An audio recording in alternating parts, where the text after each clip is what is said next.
save together. Seeing none, my first unofficial act not on today's agenda will be to welcome Mr. Greg Hart, our new Finance Committee member. Thank you, Councilmember Francisco. It's a pleasure to be back. Good. Mr. Samario, Thank you. tell us what you're here to tell Sure. us. Thank you, Mr. Chair, members of the committee. Bob Samario, Finance Director. We have two items today on the agenda. One is the investment report for the quarter ending December 31st, 2013, and then the other is presenting to you and also to Council our comprehensive annual financial report, which we affectionately refer to as the CAFR. We're going to start with the investment report, and we have Jeannie Wilson, our Treasury Manager, who will give that report. Great. Ms. Wilson. Good afternoon, committee members. I will be presenting an overview of the city's investments as of quarter ended December 31st. As I've done in the past, I'll give a brief overview of what happened during the quarter, and then some of the numbers at the end of December 31st. Basically, not much has changed since the last quarter. Treasury rates remain exceptionally low. They've fluctuated a little during the quarter, but they ended December 31st just at about where they were at September 30th. These rates, though, are right now higher than they were a year ago about this time. So the 5-year rates have almost doubled. So we've seen some improvement, not so much in the last quarter, but from the prior year. Right now, Fed forecasts don't anticipate much change. I know there's been a lot of talk with the tapering of investments, but we really haven't seen that much in change. In fact, at the end of December, the 5-year Treasury was at about 1.75, and as of today, that's in the range of 1.5. So we're still going up, we're going down, and not much has changed, and we don't anticipate that much change during the coming quarter. Portfolio activity for the quarter, we did have $13 million in agency securities called or mature. We did purchase $21 million of new investments, and our LAIF balance is $27 million. Interest earnings for the quarter were $473,000, and again, our portfolio is very, very slightly up from the September 30th quarter end at 1.257. Next, I'll show you a breakdown of the investment portfolio. As you can see, LAIF, again, $27 million. We do have some CDs of $8 million.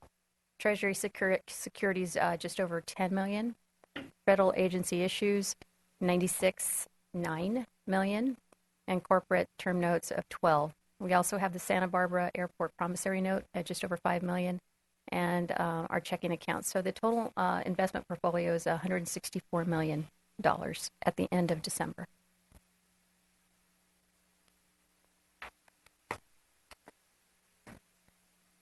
This is a little different slide than what I've shown in the past, but it just shows a breakdown comparatively to December 2010 of the makeup of the portfolio with LAIF, certificates of deposit, treasuries, agencies, and corporate notes, as well as the airport note. Most of the percentages are fairly similar. In the last, about a year ago, we did purchase more treasuries, so the LAIF rate is slightly reduced. The LAIF balances are also reduced because the RDA went away, and our extra account for LAIF with the RDA also went away.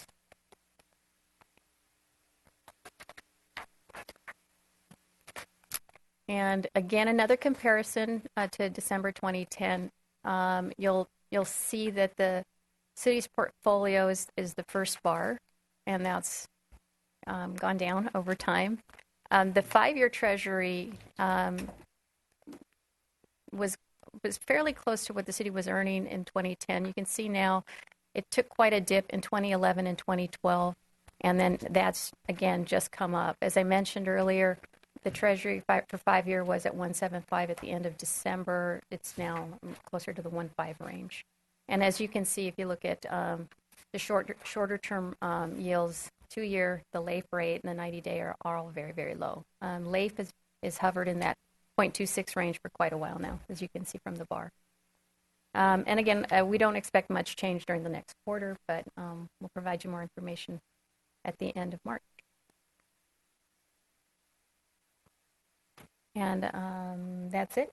I'm available for any questions. Okay. Questions from committee members? Mr. White? I just need my memory refreshed on maturity, lengths of maturities that the portfolio has in it. The lengths, well, we're to the 1 day to the 5 year, to the 5 year So for the there's- most part. The only note that exceeds the 5 years is the airport promissory note. And how much 5 year is there?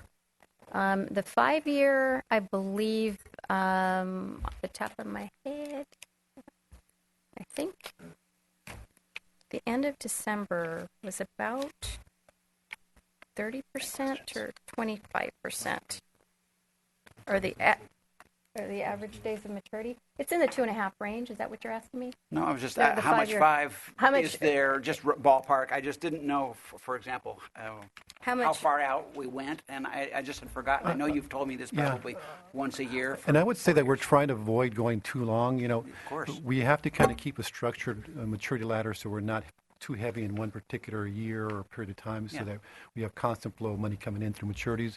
But we're trying to avoid going too far out. We're kind of looking more into 2 to 3, maybe 4, a little bit into 5 years just because we want to make sure we have a full A maturity little bit ladder. more yield. But locking ourselves that long is really hard to do in this environment. But we have to just sort of buy into the market to some extent. And we do have a maturity ladder that is, it's actually a spreadsheet that'll show our maturities for each of those years. I can bring that next time, and we can discuss it if Again, you'd it's like. just a gossip point. That's all. Okay. I'm sure you're obviously you're not being speculative in the slightest. You're just being very, very careful, and I appreciate it. Thank you. I thought that would be an exciting illustration, so do bring that next time if you would. Okay, no problem. Okay. Thank you very much, Ms. Wilson. Great. So does Jeannie switches it over to PowerPoint? Remind Jeannie. So we're on to the next item, which is the comprehensive annual financial report. We're going to make, I know you'll be excited to hear about this, but we're going to make a very similar presentation to the council. The part that we're not going to get into with council is the piece that Mr. Kikuchi will be talking about in terms of the audit process. But this is something we provide to the Finance Committee and Council every year. This year, we're a little late. We normally come to committee and council in December, but because of a small little project we're working on, which is called FMS replacement, we've been not overworked, but working on a lot of different projects, and that's been the priority. So this has been pushed back 30 days, so that's why we're here a little later. But with that, I'm going to turn over to Julie Nemes. She's our accounting manager, and she'll be giving most of the report. Great. Ms. Nemes. Good afternoon, Chair Francisco, committee members. I am Julie Nemes. I'm the accounting manager for the finance department, and I will be presenting the comprehensive annual financial report for the fiscal year ended June 30th, 2013. I'm going to be going through a couple different areas. I'll be giving you a little background on the CAFR, the layout and contents of the report, some financial highlights, touching on some key footnote disclosures that I think are important, and then Rich Kikuchi will be coming up from our independent audit firm, LS&L, to talk about the audit requirements and the results. First, I'm going to touch on the background. What exactly is a CAFR? Every government agency is required to have an annual financial report prepared in accordance with generally accepted accounting principles. And this is an annual report that really just talks about the financial condition and results of operations of the city as a whole and on an individual fund basis. Now, what makes an annual report different from a CAFR is that a CAFR is comprehensive. It includes information that's not required. Specifically, statistical information at the end is primarily the difference. And what this does is that it provides more information for the reader, for the public, and that's why we choose to prepare a comprehensive annual financial report. It also qualifies us for the GFOA award program. That's the Government Finance Officers Association award program, and it's a pretty prestigious award, so we do apply for that on an annual basis. Moving on. So why is a CAFR prepared? I touched on it a little bit. City charter does require that we prepare a CAFR or an annual financial report, and that it's audited by an independent CPA, which this year was LS&L. It's also required by state and federal law. It's also very important in issuing bonds. Our bond reporting agencies, they do look and read the CAFR. It helps to determine what our credit risk is, helps to determine interest rates on our long-term debt. So they do look at the CAFR. It's also, as I mentioned before, it's important in communicating important information about the city's financial condition to the public. Now I'm going to talk a little bit about the layout and the content of the report. There are 3 sections of the CAFR. The first is the introductory section. This is unaudited, and in here is the letter of transmittal that is from the city administrator and the director of finance to the council. Also in here is other organizational information like the organizational charts, members of council. The second section is the financial section, and this is what is covered by the audit opinion. In here is the independent auditor's report, which is about a 2-page report that Rich Kikuchi will touch on. Also is the management's discussion and analysis. If you don't have time to read through the whole, about 150-page report, I would recommend really spending time on that MD&A section. It's a good summary of what happened during the year and where the city ended up at the end of the year. It's about 10 to 12 pages. The third part under financial section are the basic financial statements, and this is really the numbers, all the fund statements, the government-wide statements, it's all the numbers. And lastly are the notes. These are additional schedules, information on the basic financial statements that provide just additional clarification and information. The last section, I touched on it earlier, is the statistical section. It is unaudited. It really is what kind of defines a comprehensive annual financial report from just an annual report. It provides a lot of trend information, demographic. It is unaudited, but it's some interesting information if you wanted to take a look at it. I am going to be focusing on, there's 2 sections. Rich Kikuchi will be focusing on the auditor's report, and I will be focusing primarily on the basic financial statements and also a few key financial notes. So there are 2 types of statements in our basic financial statements. There are the government-wide statements. These are fairly new. In 2001, we implemented these government-wide statements. The Governmental Accounting Standards Board decided that they wanted government agencies to start reporting statements for the entity as a whole on an accrual basis. It shows all assets, all liabilities, very similar to a private sector business. And it really just shows the financial condition of the city. And this is different from the fund financial statements that have been around for many years that show each individual fund, how each individual fund has, performed over the year and where they stand at the end of the year. The fund financials are a modified accrual basis, so it's more short-term. It doesn't include long-term debts, capital assets. And the purpose is really to show the financial condition from a spendable resources perspective. Now I'm going to focus on some financial highlights unless anybody has some questions. Okay, great. On page 24, if you want to follow along with your copies of the CAFR, I have the statement of net position, which is one of the 2 statements for the government-wide statements. This is the entity as a whole. I wanted to focus on a couple things with this. First, you'll notice that the government-wide statements are broken down between governmental activities and business-type activities. The governmental are traditionally associated with local government. They are funded primarily by taxes and intergovernmental revenues. For example, the general fund is in here. The business-type activities are going to be your enterprise funds, your water, wastewater, downtown parking, golf. It's all of those activities are primarily funded by program revenues, fees, service charges. So those are how it's broken down between those 2 types of activities. And the purpose of this statement is really to identify the financial condition of the city. I wanted to focus on first total assets. You'll notice that overall, about $1 billion in total assets at the end of the year. It has gone up from the prior year, but you'll notice also that of that $1 billion, over $750 million of them relate to capital assets. So that would only be shown on this statement, and it is a significant portion of our assets relate to, capital assets, infrastructure. The next item I wanted to bring to your attention are total liabilities. We have about $200 million in total liabilities. It's a large number, but it's not significant as compared to your total assets, your total net position. And I wanted to point out that the majority of this is in the enterprise funds. So $150 million out of the, $160 million of total liabilities is out of the enterprise funds. There's one other thing I wanted to touch on really quickly. You might notice there's a new row on this statement that hasn't been there before. It's called deferred outflows of resources. This is actually a new requirement this year to report deferred outflows of resources and deferred inflows of resources. Without getting too technical with you, this deferred outflow of resources is similar to an asset. What this one is specifically is related to the difference between the carrying value of our debt and its reacquisition price. So it actually is similar to an asset that then will be amortized over time. So this is something that you wouldn't have seen in prior years. I didn't understand a thing you just said. Could you try that one more time? For the refunding, the water refunding, we had a difference between the the carrying value and the reacquisition price for the refunding. And that difference is actually, we previously recorded as a loss on defeasance. You might have seen in the notes. It's now being actually recorded as a deferred outflow of resources. It's in a different position in our financial statements than where it used to be. Yeah. It used to be netted with our debt in the prior financials. It's all very technical. Our net position is broken down into 3 different items. Net investment capital assets. You'll notice this is very similar to what our capital asset line is, especially in the governmental activities. It's off, about $1 million or $2 million. But the business type is a little bit more. That's because this number is netted with the debt used to acquire or build any of the capital assets. So that's why there is a difference there.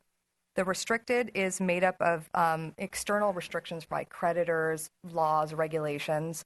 And you'll notice in the governmental activities of that $66 million, about $51 million of it relates to the Affordable Housing Fund. So the entire Affordable Housing Fund balance is rolled up into that restricted balance. The loans outstanding. And the unrestricted, this is basically the net position of the city that's not been restricted or set aside for any specific project. In that unrestricted is going to be any assets that are in a non-spendable form. We'll kind of go over that in the general fund balance sheet. It also is going to have the city council reserve policies, the disasters, contingencies are going to be in that number, and also anything that's been assigned for a capital project. Okay. Mr. White, you had a question? Yes, thank you. So this, for example, this total net position of 421 under governmental activities and then 401 under business. Is there then $20 million sitting that $20 million number is sitting somewhere else that then balances it out? The $20 million, the difference between those two? They relate to different things. Okay. So the net position relates just to the governmental, and the 421 and the 401 relates just to business type net position. So they're just different entities. Yes, they're independent, and then they roll up together for, if you're going to look at the city as a whole, you'd combine them. Okay. Any other questions? Well, could you help me with the basic definition of business type activities as opposed to governmental? Sure. Your business type activities are your enterprise funds. They're going to be the funds that are operating more in a business type atmosphere than a governmental. So they're relying on fees, charges for services, your golf fund, your water fund. Okay, thanks. Waterfront, downtown parking. So next I'm going to focus on the statement of activities. It's the second government-wide statement. I kind of broke this up in 2. You'll notice on your CAFR on page 25, it's combined, but I'm going to focus on the governmental activities first. And the purpose of this statement is really to see how did the city change over the year? What did the change in net position? And the other purpose is really to see, okay, well, out of all of these programs, all the departments, really how much did the general fund revenues, how much did revenues subsidize their activities? So if you look at the expenses and the program revenues, the net on the right side really identifies what the subsidy was. So for example, if you look at administration for $11 million, 11.8 in expenses and 1.2 in program revenues as a net of 10.5, that's about how much was subsidized by taxes, intergovernmental revenues.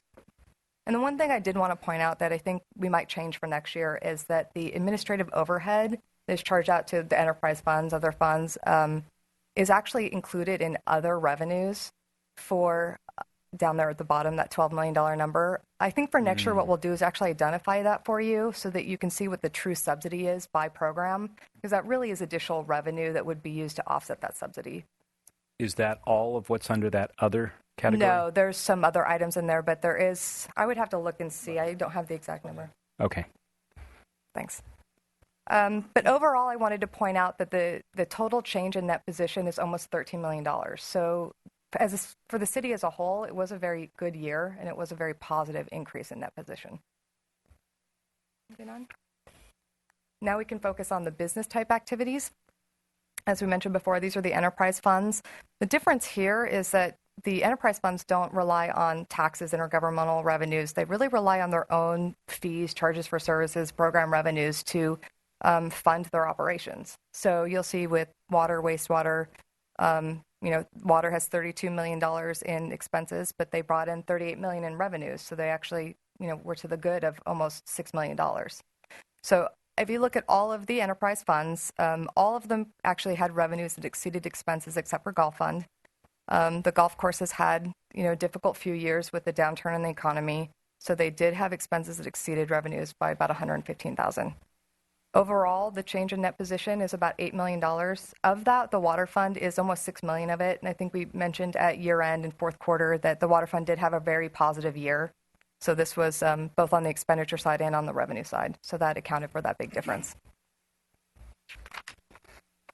So now that we've talked about the city as a whole and government-wide, I wanted to focus on the general fund balance sheet. As I mentioned, there's no capital assets or long-term debt when it's just the individual fund balance sheet. So this is really more of a short-term focus. You'll see this on page 26. Overall, the general fund had about 35.9 in total assets, about 6.6 in liabilities, and a total fund balance of 29 million. What I wanted to focus on were the fund balance types. They are different from the government-wide, even though there's one that has a common name. They are quite different. The first one is the non-spendable. Really what this represents are assets that are in a non-spendable form. They're things like the loans receivable, which I believe is the MLAP loan program, advances to other funds, which is the airport promissory note. So they're items that for CAFR reporting purposes, they consider not in a spendable form, so we have to identify them and list them separately. If I could just add, non-spendable means that they're not currently available because they're long-term, so they're payable over up to 15 years. So even though they're an asset and it's part of our fund balance, we can't appropriate those funds until we get them repaid. So we have to set them aside. So when we define what's available to spend, we pull that aside. Thanks. The next one, restricted, is also restrictions from creditors, agencies, laws, regulations. And in here also are encumbered amounts that we've already set aside for purchase orders because they are restricted for that purpose. In committed, these are amounts that are actually constrained for use by formal actual action of city council. So these are where you're going to find your disasters, reserves, your contingencies. And that's about 21 million. And I'm going to in just a second go over why this might look a little different than what we presented to you at year end. And then assigned just represents amounts that they're actually set aside by the city administrator or finance director. These are mostly the carryover appropriations that are approved at year end that the city administrator has authority to approve from one year to another. So I did want to kind of go back and just talk really briefly about the committed amount. At year end, you might recall that we mentioned there was about $25 million in reserves, policy reserves for disaster and contingencies. And the reason why there's only about 21 million listed here is for CAFR reporting purposes, we have to list the advance to other funds, which is the airport promissory note, as a non-spendable net position category. So in that 7.8 million non-spendable fund balance, you'll find that airport promissory note. However, we consider it to be in available. It is in our asset pool. We have the cash available, so we consider that available at year end, and that's why you'll see that difference. Mr. White, you had a question. Thank you, Mr. G. Yeah, I don't understand yet how, if under the committed is where our reserves, our policy reserves, and that's around $25, $26 million. And we don't have quite the 25, 26, but we have 22 plus, right? Something like that. So I'm just, and yet I'm hearing you say, so I'm seeing 20 there, 20, almost 21. So I'm confused on how the airport loan somehow influences that reserve number. You want me to speak, or do you want? You could just back up real quickly Sure. and explain the promissory note to the airport to me. I don't know that transaction. I will probably have Bob speak to that. Okay. So about 3 years ago, I think, in connection with the terminal expansion project, there was a need for the airport to build the quick turnaround facility, for the rental cars. And rather than waiting for the issuance of the long-term bonds, we advanced them some money so they can get that done. Okay. And so we executed a promissory note, and it wasn't between the general fund and the airport. It was basically it was an investment that the city as a whole made into the airport, the municipal airport. And originally it was $7.5 million. I think it's been paid down to about $4 million now. But that's in our portfolio, so it's like no different than an agency security or a bond. We have a promissory note payable by the airport. So that's made up on all of our cash and investments. Got it. So What's the interest rate on that? it's actually pretty good. We was initially, I think, around 6% or 7%. We just lowered it down to about 3.5% because it was, since interest rates have gone down, we readjusted that and amended that. Council approved all that. So in terms of the cash, we have about $24 million in cash that we've presented to the council as to what our available reserves are. We're supposed to have closer to $26 million per our policy. Our budget's about $110 million. We're supposed to have 25%, so we're a couple $1 million short of where we should have. But we have about $24 million that we have now. So what Julie was saying, that Ms. Nemes was saying, is that $24 million is this number here, plus the $4 million in outstanding amounts for the promissory note for the airport, but the auditors and accounting standards require that we include that as in this category of non-spendable rather than in this category. It's all money. It's all available. So when we measure it and we tell you what we have available is $24 million, from a reporting perspective, we just have to include $4 million of that related to the promissory note in the non-spendable row, but it's a reporting issue, nothing more. And I mean, what you're ending up doing is teaching, at least me and I think maybe all of us, something about the general concept when we're looking at a specific document. So Right. you end up getting stuck with general questions, folks. That's okay. No, Okay. that's good. I'm on anyway. Okay. So the airport loan is not spendable, but I know. The first question is, you said this is not the general fund lending the money to the airport. That's what, Right. But it is the general. But Right. then who's lending the money to the airport? And so this promissory note essentially is a part of every fund's portfolio. Share. So the general fund's share of that is about $4 million. So it's just, so the water fund has a share of it, and we'll have a similar sort of presentation thing with them. But the general fund has a large share of it because they have the largest part of the portfolio, or a big part of it. And then last, that money came out of reserves, or at least the policy reserves were lent to the airport for this. Not directly, no. It basically was part of so if you think about the cash we have at citywide, it's about $150 million, right? And we invest that money, and we happen to invest in the airport. That cash is essentially almost akin to what we have in reserves in individual funds, because its cash balances are what make up the reserves. So we're investing our cash. So by definition, we're committing some of our reserves. So, but it wasn't appropriating reserves per se. It was just when you invest anything, any cash, you're sort of investing your reserve balances. It's one and the same. All right, and yet the reserve, the whole. We ended up in trouble on our reserves in the last crash because we had them committed. We'd loaned money. The MLAP money had come out of reserves. The EIR for the Plant Santa Barbara had come out of reserve. So we didn't have the cash in hand to use in the crash. Now, are we? But we're not doing that. I mean, what I'm hearing is we do actually have $24 million in cash. In our policy reserves. Right, we do. So and that's not counting, that doesn't count amounts we have available, not available, but part of our asset pool, if you will, for the outstanding loans, whether it be MLAP or anything else. So, and I think the issue you said sort of as during the crash period we were consuming reserves. we never consume reserves by lending the money out to an employee or for anything like that. We just made it unavailable. So, other dynamics were going on in 2004, 5, 6 that I think caused our available spendable reserves to go down. But the use of those reserves for an MLAP program that was approved by council a while ago, I don't think that was the bigger issue or the biggest issue, or an issue, I should say.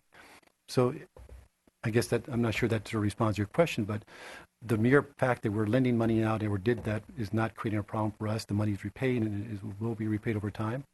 It's just not currently available to spend today or tomorrow.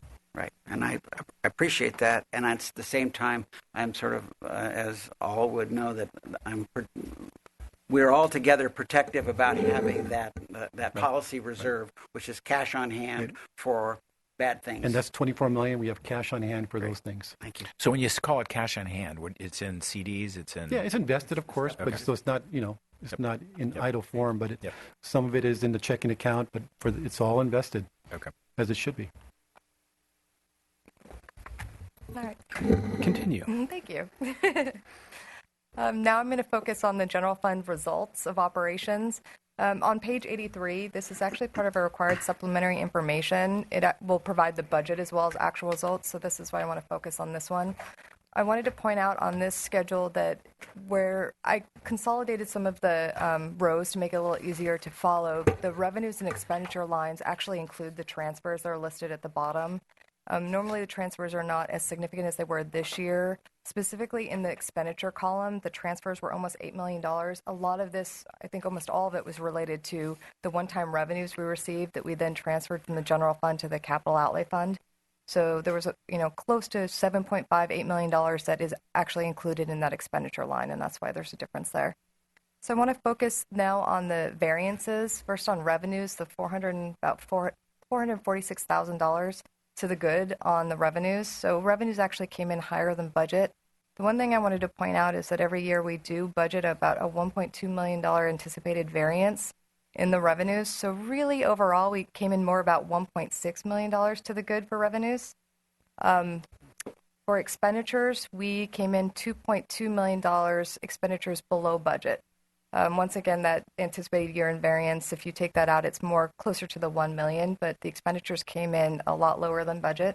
Overall, it was about $2.6 million to the good. So that was a pretty big difference between overall between revenues, expenditures, and budget. The other number I really want to focus on is that $1.7 million actual number. This looks like we finished the year with an increase in fund balance of $1.7 million. Actually, it was higher than that. It was about double that. It was double that. Per policy reserves, we transfer 50% of the surplus from the general fund to the capital outlay fund. So we finished the year about $3.4 million to the good, an increase, and then transferred 50% of the surplus to the capital outlay fund. So that's where the difference is there. Moving on, I have one more fund I wanted to draw your attention to, specifically because it was a very significant change from prior year. The self-insurance fund, which really helps account for the cost of workers' compensation, unemployment, liability, health insurance for our employees. Last year, at the end of fiscal year 12, it ended with about a $500,000 balance. This year, it's got a net position of negative $2.8 million. There was 2 years that had some significant claims, and that really ended up in the actuarial evaluation, increasing our claims rates and created a quite large payable, even though it's not anything we actually have to pay out right now. They estimate what we may have to pay out. So that's that $8.2 million. That really turned the fund upside down. So I just wanted to bring this to your attention. Staff does not feel at this time that any rates need to be changed. We don't feel like the trend's going to continue. We're going to monitor it. There's a chance we may come to council with a request to increase the allocated cost rate to the different funds slightly for an increase in rates, but it would not be anything close to offset this difference. That's all I was going to touch on with the basic financial statements. Unless there's any questions, I'll move on to the footnote disclosures. Everyone's satisfied. All right, thank you. So this should look familiar. I know that in prior years, some of this information has been presented to you, but I wanted to really touch on the retirement plan with CalPERS. In our CAFR, we're required to present a footnote on our CalPERS retirement plan using the actuarial value of assets. So I wanted to kind of go through what this means and give you some different options for reviewing this data. This is based on fiscal year 2013, but it does have a valuation date of 6/30/2010. So it does go back 3 years. They do, our actuarial PERS does a valuation for fiscal year 10 forward 3 years to fiscal year 13. The accrued liability, that next column, the way to look at this is really how much do we need in the bank to pay how much do we have in the bank at 6/30/13 to fund what we owe on this obligation? So at 6, how much we should have, sorry. Yes, how much we should have in the bank to pay this obligation. This is how much we owe, $383. If we stopped it at 6/30/13, this is how much we should have. The actuarial value of assets, This is what we actually have. But I do want to I will touch on a little bit later what this means, actuarial value of assets, because this is not quite the market value. So we'll get into that a little bit later. And then you move on to the unfunded liability. That's the difference just between the accrued liability and the actuarial value of assets, which then determines your funded status. So using the actuarial value, sorry, I'm having difficulty with that word. It provides you with a funded status of about 78% for the miscellaneous plan, 81% for the safety fire, and about 79% for the safety police.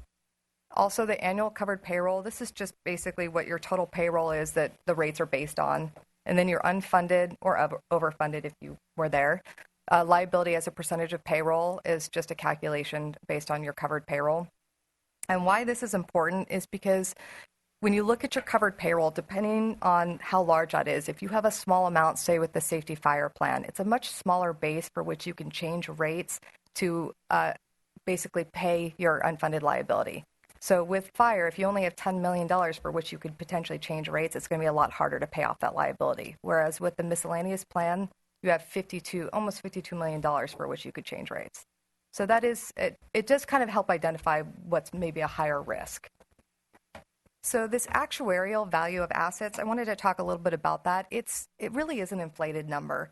PERS gives us an actuarial value of assets that is basically smooths the gains and losses over a 15-year period so that you're never taking a hit in 1 year, a very large loss or a very large gain in any 1 year. But it doesn't really give you the true market value rate. So if we move on to the next slide, what we did was, which is not required in the CAFR, but what we did is provide you with the market value of the assets so that you have a better idea of what the funded status is based on market value. So you'll notice that in the prior slide, it was between 78 and 81%. Now it drops down to 61 to 63%.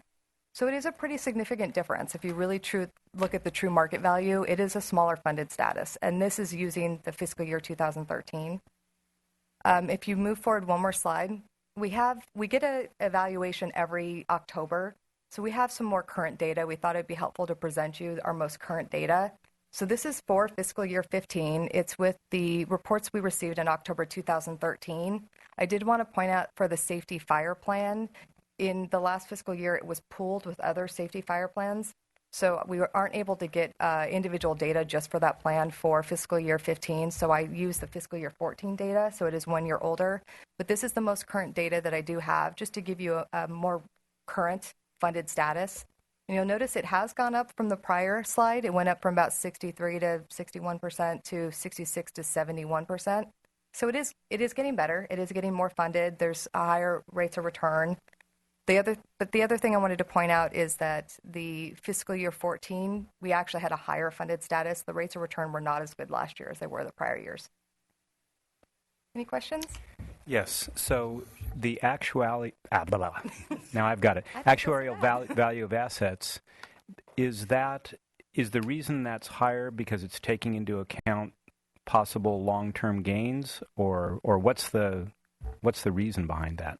They look at the rate of return over a long period, and they use a rate, I believe it's 7.5%, and they use that rate and to try to do a smooth rate so that you're not 1 year at 20%, 1 year you're negative. So that's why they use that rate of return, so that it's more smooth and it gives you a better idea over, that's the way that it's put to us, so that it's a smooth rate. And what it allows it to do is that the actual market value could fluctuate between 80% and 120%, so that if it drops, let's say, by 15%, they're not going to immediately adjust rates accordingly to recover that loss. They're going to keep it at 100% and amortize it over a 15-year period and get there in 15 years. So you're not seeing volatility. And that was the whole point of that, to minimize volatility. So right now, as we know, because we're in a down market, the market values are less than what they're using for actuarial purposes because they're still spreading and amortizing those losses. So they provide us this information. They give us market value and actuarial value of assets. We just think it's important for us to know what is truly the funded status. And in fact, with all the changes that PERS is making and starting in 16 with the new rate changes, that's going to be increasing our rates over a 5-year period. One of the things they decided to do is adopt policies that say we're going to stop using actuarial value of assets because we want to be actually more volatile. You want to be able to recover more quickly than spread it over 15 years, because if you have two downturns in a 15-year period, you're never going to be able to catch up.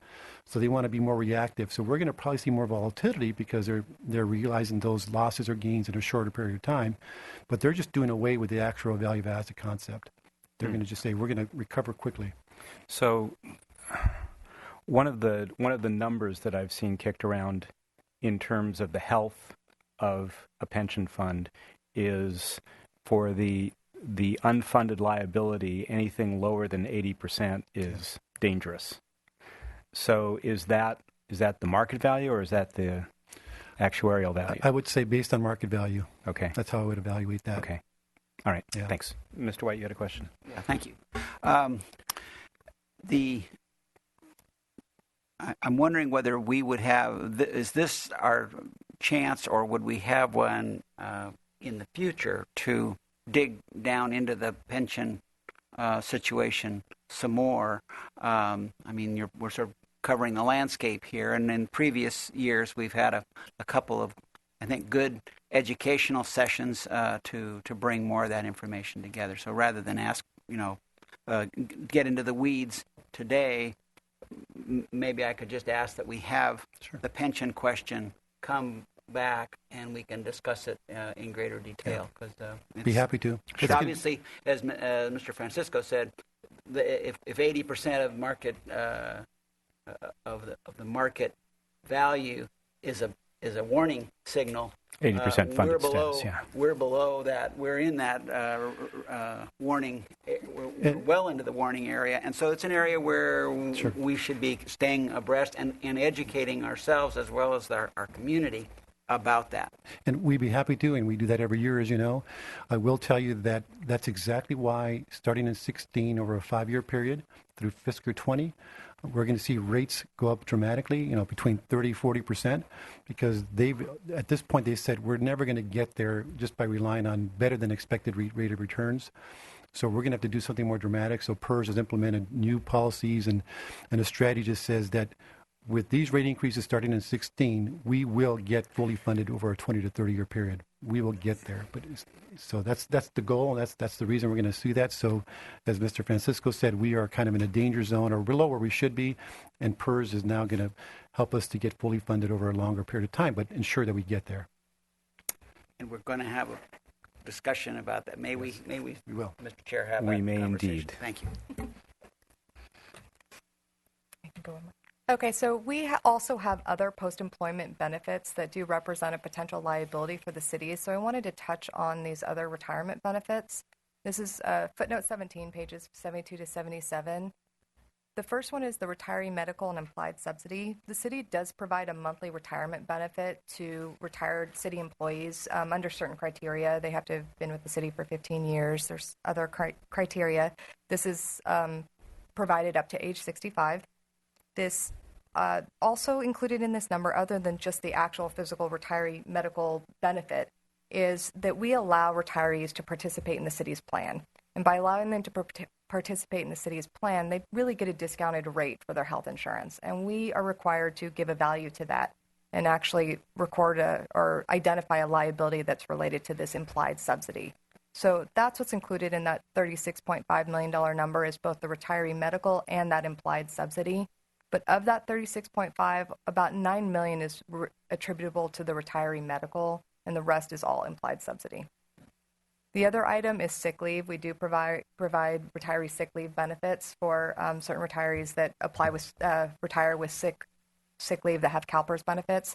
So that liability is about $5 million at June 30. I have a question about that. Sure.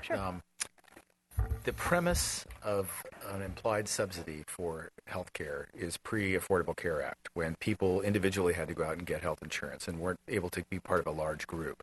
Now that there are large groups that are equal to the size of the city's group, is this relevant anymore? Is there a subsidy? Really good question. It's a good question. We haven't really thought about that. I think it's clear, not clear, it's probably likely that they would still get a preferential rate because they're part of a larger group. Are they? They are, because you think about a retiree, let's say they're not 65, but they're 61 years old, they retired from the city, they would get the same rate. They paid out of their own pocket, but Right. they would get the same rate as somebody who's 26 years old, just started with the city, who's healthy. And even though the claims that may be filed by the 61-year-old well exceed a 25-year-old, they're paying the exact same amount. I see. So I think that it's possible that they would still get a preferential rate being part of the city's group plan versus getting their own individual plan through a state program. But that's a good question. It may change the amount. I mean, Yeah. it could have some effect, but Okay. it's a really good Yeah. question. All right, so those were. Oh, I have one more. I'm sorry that we added. I'm gonna. I think most of you are familiar with this, but I'm going to give just a brief description. Is that we are required per accounting standards, to disclose the condition of our streets, our pavements. And we wanted to bring this to your attention because it is a potential liability for the city. And we also wanted to bring to your attention the actual pavement condition index. The city actually goes out and does a pavement management system to assess the condition of the streets, and they actually do this rating that's called a pavement condition index. The city established a 60 PCI as a minimum rating index with a goal to achieve a 70. And over the last 5 years, where we started in fiscal year 8-9 of a 71 rating, it has fallen to a rating of 63 at the end of fiscal year 13. So we wanted to bring this to your attention that due to maybe insufficient funding for the pavement program, they haven't been able to keep the level of the streets and pavements to a level of that PCI rating of 70. And that estimate column is The estimate is how much it would cost to actually, the estimate of what they think it would cost to keep that 70 rating. okay. And then how much was actually spent on the expenditure side. Great, thank you, Mr. White. Well, to follow on that question. I mean, would you, in order to get to 70, are you needing to add so if you go like in, let's say, 29 to 2010, there's a $1 million deficit as far as how much between expenditure and estimate. So that's 1 million in the hole. 4 million, right? Excuse me. 4 million. Yeah, I wasn't think the way to look at it is just look at I'm sorry. 2000. I missed. Look at the bottom row. You're right. This is what we're spent in 2013, 3.1 million. What we Right. should be spending is $7.1 million Right. if we're going to maintain a 70 index. But So you're we're right, short it's not for. an annual. It needs to accumulate. That's where I'm heading. Is the number then adding up the 4 plus 3 plus 3 plus 2 plus 4. Yeah, That's how much we're in the hole to Yeah. get to 70. Correct, right? Yeah. yes. So but that doesn't show that, at least, except it does show it in the multiple lines. It just doesn't show it Sure. as a kind of like a running tally on the side. Sure, going, like in an aggregate number, sure. Yeah. We could even look to potentially change that in the footnote disclosure what the running total is. That might be. That would at least I know where the conversation I hope is going to expand on this topic, and so that would be a good tool for people to understand, and we including this people. and we realize that we're not bringing anything new to the committee. You are well aware of this, but we wanted to show you that this is actually something we're required to disclose in our CAPRA. It's just something that we do, and just so you know, it's also reflected in our CAPRA. It's something that the public will see, but it's something you already know. And thank you, Mr. Chair. It's something that, yes, we already know, but that's a real, when you look at that drop over there, the PCI rating, I mean, that's kind of dropping 6 points in a year is disconcerting. And it is something that it's a heads up for folks, for us and for everybody to just go, wow, that's a real drop. That's not just a nickeling and diming down. That's a real drop. Yes. All right. I had one more item. It's not actually a footnote, but it's a GASB pronouncement, a Governmental Accounting Standard Board's pronouncement that is coming out that will actually be effective for fiscal year 15 in 2 years. I believe this was presented to you last year, but I wanted to touch on it again because it is a very significant pronouncement. Basically, what it means is all those unfunded liabilities for those pension obligations we discussed earlier that are disclosed in the footnotes are now going to be on the face of the financial statements. So it really potentially could take the city upside down. Their large unfunded liabilities. This is going to happen for all governmental agencies. It's going to have a very dramatic effect on some agencies who provide a lot more benefits to the retirees. It could be pretty significant. So we just wanted to bring this to your attention that this is coming out. It's going to be a requirement. It will be on our financial statements for 15. And over time, this liability will diminish as market rates improve, as we provide more funding. But we just wanted to make sure you were aware of this. Mr. White? I just see in there that the unfunded, the discount rate, saying a lower discount rate. We don't know what that is at this point. No. And what's the sense of when we might know? I think at Or this if- point, I think that PERS is always evaluating the discount rate. A recent webinar that I participated in, the chief actuary, Alan Milligan, said that they are not looking at lowering the discount rate. There's been some pressure, of course, but they feel like it's still a reasonable measure of what they're earning and going to earn over the next 15, 20 years. But it doesn't mean sometime in the future that they may lower that. It's really going to depend on what kind of earnings they see in the next 5 years, for example. Or are they only earning on average 6% or 6.5%? Then they'll reevaluate. But right now, they feel like 7.5% is still reasonable. Do you know what the return was last year? I don't. It's been pretty volatile. I remember one year, a couple years ago, it was 22%. It's great. Then the next year was 2%. So that's just the nature of the beast. I presented in the past sort of a chart that showed what the returns were over a 25-year period, and it was, in no case did they hit 7.5%. Every time it was either, 10% above, below. It's very volatile because of the nature of what they're investing in. But it was another really good year last year. Yeah. Yeah. 20? So that concludes my presentation. If you have any other questions, I can answer them, or I can pass it on to Rich Kikuchi to present the audit requirements and results. Okay. Any questions? No, thank you very much. All right. All right, Thank thank you, you. Ms. Nemes. Oh.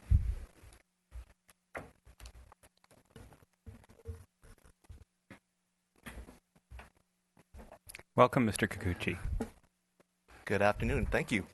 My name is Rich Kikuchi, and I'm a partner with LSL CPAs, your auditors, and I'm here along with the finance department to present to you your CAFR, but mostly to talk about the audit itself. There was a lot of work that went into that audit, and we're happy to present it to you today. LSL has been engaged by the city to perform a financial audit. There's all kinds of audits out there, operational audits, internal audits, performance audits, but we've been engaged to perform a financial audit on your comprehensive annual financial report. Julie did a great job on going over, all the details of the financials. So you can see it's very complex. There's a lot to it, a lot of information. So the auditors kind of come in as another set of eyes, just making sure things are where they should be. And that really is, in a nutshell, what we've been engaged to do. In order to do that, there's a couple of things that we need to do. First of all, we need to analyze account balances and also assess the internal controls set in place there at the city. Internal controls, I think I talked about this last year, are those policies and procedures that are established by the city in order to safeguard the assets and also to make sure that there are no material errors arising out of the financial system. All those numbers that Julie was talking about come out of your your financial reporting system. And so we do various tests to make sure, for instance, disbursements from the check, that information goes all the way up to your general ledger, making sure those amounts are correct. Same way with receipts and such. So we spend a lot of time looking at your internal controls. We came out basically twice, although we are here again this week, but we came out twice primarily for the financial audit. We were here in May, and we were here for about a week. I had about 5 of my staff here, and at that time it really was centered upon assessing the internal controls at the city. We spent a lot of time planning, speaking with city personnel, doing inquiry, a lot of documentation, assessment of the system, and really doing a lot of hands-on test work, making sure the financial system was reporting information correctly. And then we came back out in October, and at that time I mentioned the audit is pretty much we're looking at controls, and then we're also looking at account balances. At the year end, that's where we really centered upon looking at the account balances. So we were talking about cash and investments before. We were talking about capital assets. We were talking about long-term debt before. My staff goes in and we do a lot of test work in order to make sure that those amounts are correct. So when we report those to you, we can feel comfortable towards that end. So cash investments is probably one of our bigger accounts that we took a look at. Not only do we do an independent reconciliation similar to what you might do at home, reconciling your checkbook at the end of the month. We looked at that at the end of June 30, 2013, and we also did additional types of work, sending out confirmations to your banking and investment institutions, just verifying that those amounts that are on the statements, that are on the reconciliations prepared by the city are accurate. We did cutoff procedures, making sure that revenues and expenditures are recorded in the proper accounting period, pretty much June 30 and before, or July 1 moving forward. And so that was a lot of test work that we did in order to prepare this comprehensive annual financial report. I do want to say our firm specializes in the audits of cities. I think we do about 62 cities right now in the state of California. A very small number of our clients are able to actually have the expertise to prepare their own CAFR. Your staff here actually has that expertise, so it's a testament to them that they really know what they're doing. And so Julie mentioned there's the three primary sections: the introductory section, the financial section, and the statistical section. And so, Question? yes, please.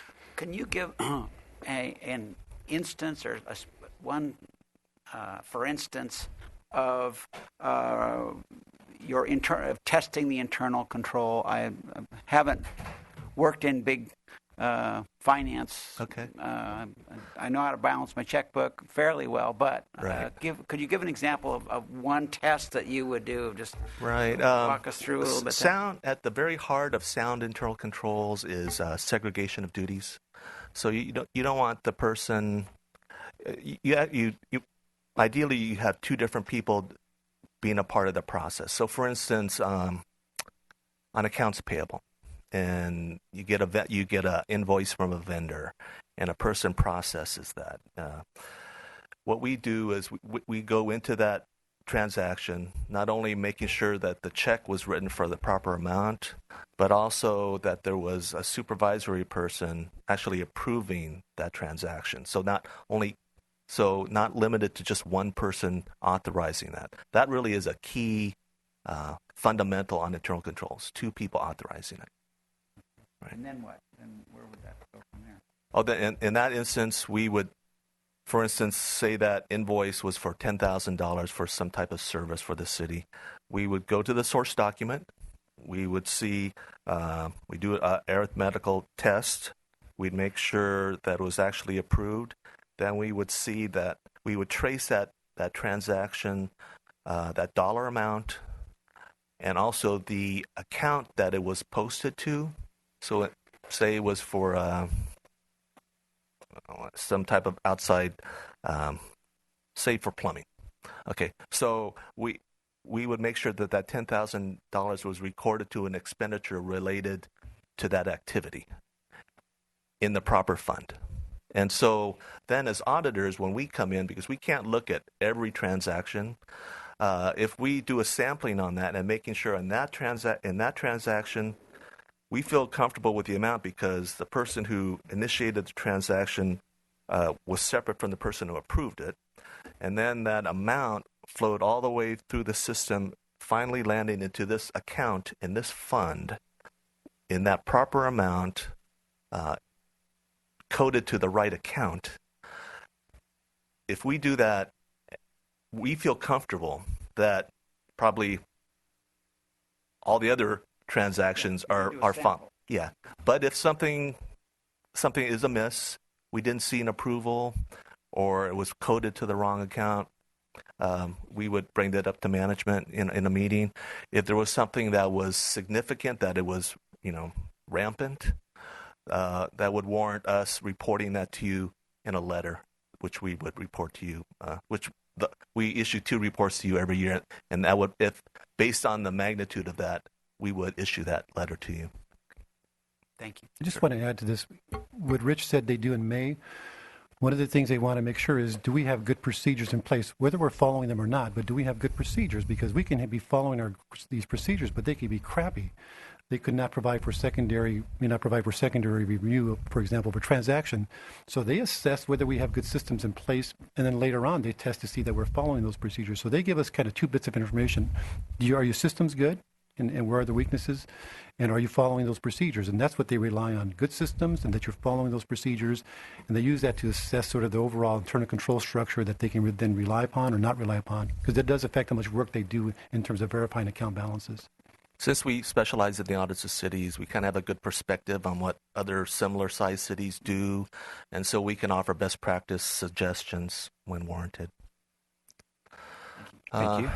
Yeah, so we spend a lot of test work, my staff and I working with your staff, and the goal is to render an opinion on the audit. Now, Julie mentioned it's a 2-page document. It's a short document represents a lot of work. And in that document, it's basically, there's an opinion on there stating whether I feel or the firm feels that the amounts that are represented in those financial statements, primarily the statement of net position, statement of activities, and actually throughout the footnotes, that we've done enough work that as a partner at the firm, I feel that those numbers are pretty accurate. Maybe not every single dollar, but in whole, it looks pretty good. So when Julie's presenting that to you, when Bob's bringing that up at a council meeting, you can feel assured that those numbers are pretty close. And so that's what that opinion is all about. And so we've issued an unmodified opinion. That terminology changed a little bit this year. That really is a clean opinion. That means without modification, we feel that the amounts on those statements are materially correct. And so, a lot of the work that we do, all the work that we do is in order that we would render an opinion on those financial statements. And as I mentioned, a big part of that is assessing the internal controls set in place at the city. If in that situation that I talked about on that particular check, or any other aspect of internal controls, if there was a weakness in there, we would report that in that letter to you, and that would be that SAS 115 is the internal control letter. So every year, along with every year as a result of the audit, there's 3 products basically. It's the CAFR, it's the internal control letter, and the auditor's communication letter. As far as the auditors go, and you can go to the next slide. So in the internal control letter, the SAS 115 letter, basically, if we had something to report to you, we would categorize it as either a material weakness or a significant deficiency, depending on the dollar magnitude or the severity. For instance, in that example I gave, if we tested 10 items and all 10 there was not an approval, or all 10 that amount went to a wrong account, that would be a big problem. And so we would deem that to be a material weakness. If we went through that and maybe a couple of them didn't have an approval process, maybe that would be a significant deficiency. So that's that letter. We issue that to you every year. And this year, I'm happy to say that's basically a standard letter. There's nothing really to report to you. Out of all that test work that we did, we feel that the controls here set at the city are sound and strong. Also, the audit communication letter lists various things, such as if we had some significant audit findings, we would report that to you. We had none. If we had difficulties or disagreements with management during the course of the audit, we would report that to you, and so we had none. Any other audit findings? Not particularly. And the whole spirit of this letter is for transparency, because in times past, especially I think it was about 7 years in past, a lot of a lot of this was just dialogue between the auditors and the finance department during our audit. We would also always issue the management letter, but a lot of the other things of lesser magnitude, or if there were some difficulties, those in the seat of governance you wouldn't know about it, and so this really is in the spirit of greater transparency. Also, other communications, if new standards coming up. Julie mentioned, we had the new GASB, 63 and 65 this year, the deferred inflows and outflows. You might have noticed on that statement, it's now called net position rather than net assets. So not a huge deal. Some things are now deferred inflows and outflows rather than assets or liabilities. Probably nobody cares but accountants, but that's a standard we follow, and so we're letting you know about that. Also, like Julie mentioned, the city's required to go through annual audit every year, but not necessarily a CAFR, but we have prepared a CAFR just because it's the best you can do as far as financial reporting, the most comprehensive, and also we're applying for the GFOA award, which is the award of excellence in financial reporting, which the city has received quite a few times, for many years, and we continue to expect to do that. So there's a lot of I's to be dotted and T's to be crossed as far as that CAFR awards program goes. So so that's what that's all about. So in summary, as far as the audit goes, LSL has been engaged by the city to perform a financial audit, and a big part of that is the working together with the city and putting the CAFR together and issuing an opinion. The unmodified opinion, the clean opinion, is the tops. That's what you want. And we've issued those 2 letters to you, and really, those letters had nothing significant to report. But I do want to use this opportunity to thank you for inviting me to share this with you. I do have to commend Bob, Julie, and Jeannie and their staff. Just an amazing group to work with. They really know what they're doing. Like I mentioned, there's a small percentage of my clients that actually prepare their own CAFR. Most of them, they rely on us to do that. But they're a joy to work with, and they're on top of things. So it's good teamwork, I think. I'm glad to hear that. Yeah. So that's the audit in a nutshell. Okay. Any questions from the committee? No questions. I have one question. So when you're doing this, when you're auditing and you're looking at the internal controls, Yes. Are you looking at all of the departments, like all the enterprise funds, or is this just general fund, or? We, on a rotational basis, we look at various aspects of the city. We definitely don't look at the same thing every year. And then also, as a part of the planning process, we'll meet with city staff and kind of determine other areas that, are of more concern. Mm-hmm. Even before we get here, we'll be reading all your council minutes to see what's going on with the city. That, if there's maybe a new fund or some major acquisition, we'll spend more time in that area. So we do try to mix it up. So, and that question is leading up to, so we had this significant issue with the parking enforcement money. And was that operation under some kind of observation? What happened there?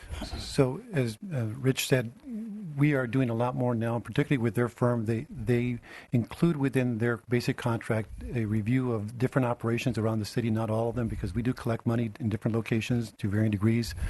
But it's true, and historically we have not done enough audit work in remote locations like the police department or even community development who receives money, Parks and Recreation. But we are definitely paying attention a lot more to those operations to make sure that on a rotational basis, at least, that we are having those operations audited. We're, of course, evaluating comprehensively the whole parking citation program, not just about internal controls, but just the collection and citation process. But so we're doing more of that. Probably didn't do enough in the past. Okay. Thank you. Mr. Hart? No, I'm good, thanks. Okay. Thank you very much, ladies and gentlemen. Meeting adjourned.